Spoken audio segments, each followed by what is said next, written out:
5 riders split by 40 points means the 2022 MotoGP title battle is perfectly poised coming into the Animoca Brands Grand Prix of Australia. Phillip Island is our high-speed playground for round 18. There's no hiding place at this late stage. It's time to race in MotoGP.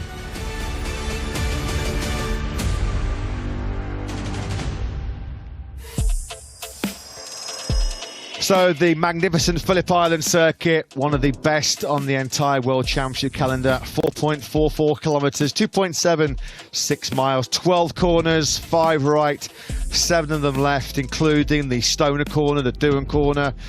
Hair-raising corners those, aren't they? Turns 1 and turn 3.